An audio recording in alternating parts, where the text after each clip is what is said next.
I'm very fond of children. And I believe if you want to see the divine evolving, you have to see it in children. 40 years ago, children were born with their eyes closed, their fists closed. You know, their bodies were not responsive to stimuli when they were born. They didn't have much hair on their head, and it took them about a week or 10 days or 2 weeks to even begin to respond to their environment, to turn to sounds, to look when they were called. And this was true when I was 8 years old, for sure. And now, you see children, when they're born, they are so alert. They have hair on their head. They look at you very keenly. I remember my grandson looking at me. I helped deliver him, actually. So when I was in the delivery room, I saw this wonderful looking child looking at me so intensely, so intensely, responding to everybody who was there in the room. He was only 15 minutes old.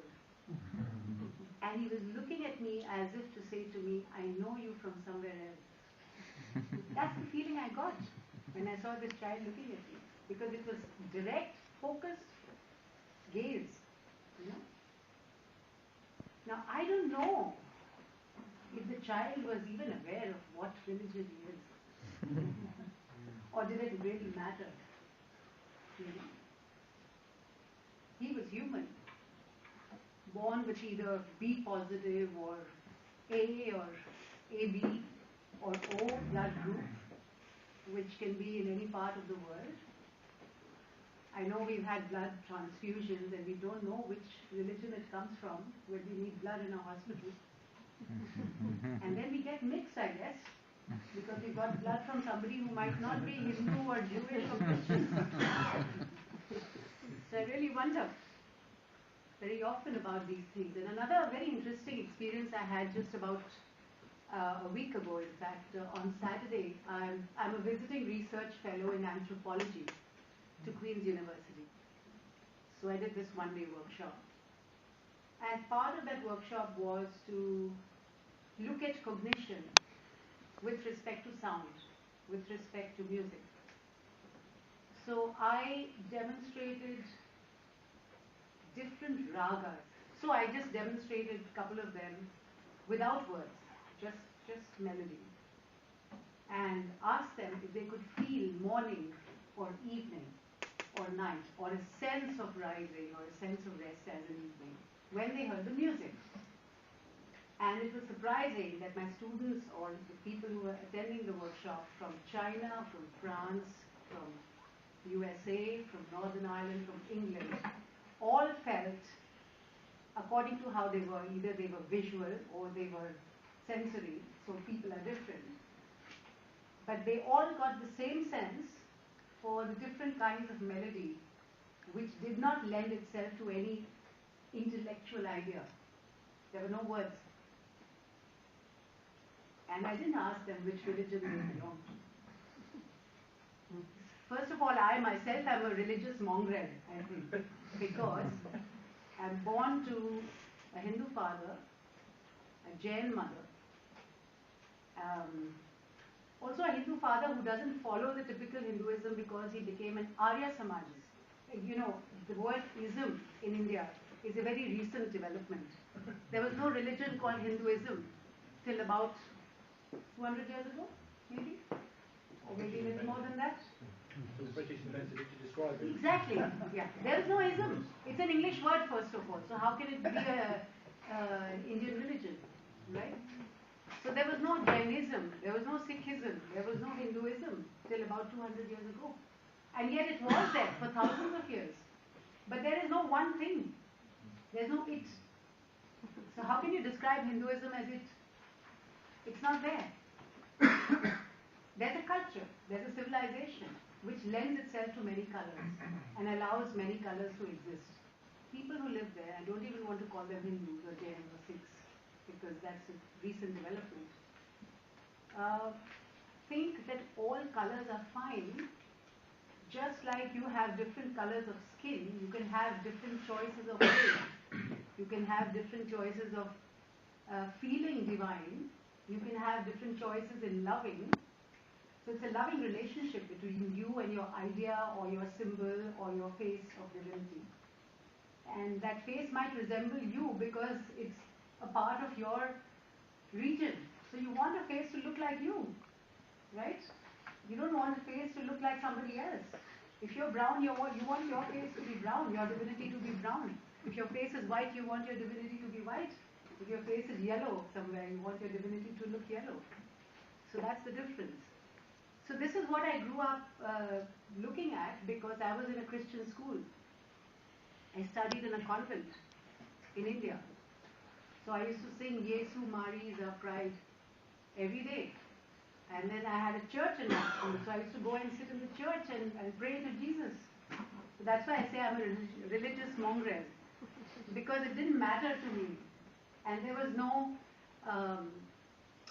ideological war within me. Because I wasn't taught to war with religion. I was only taught spirituality. And spirituality doesn't have religion. Spirituality is an understanding of the energies within you which respond to the pure values of love and brotherhood and sisterhood and giving and sharing and so on. And I don't know a single religion which doesn't advocate that. So, then I began to look at it as an educationist because I'm an educationist besides being a musician. So, as an educationist, or when we study education with respect to behaviorism, with respect to mind and cognition, with respect to how a person learns, how a person grows, etc., with respect to cultural context as well. We look at, and here I'd like to bring in something from our culture.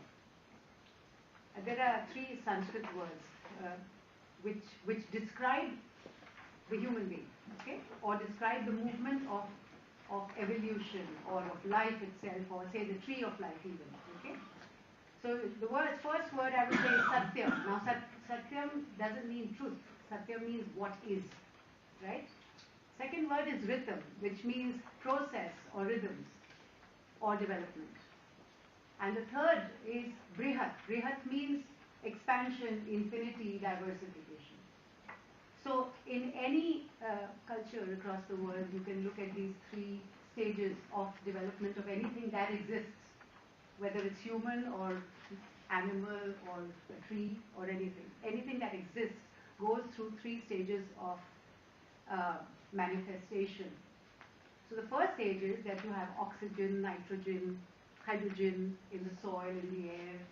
So you take from all that and you develop your cell, and your cell develops into molecules, all kinds of molecules, atoms, quarks develop into cells, into tissue, into organs, from some root substance which absorbs light, substances, water, etc.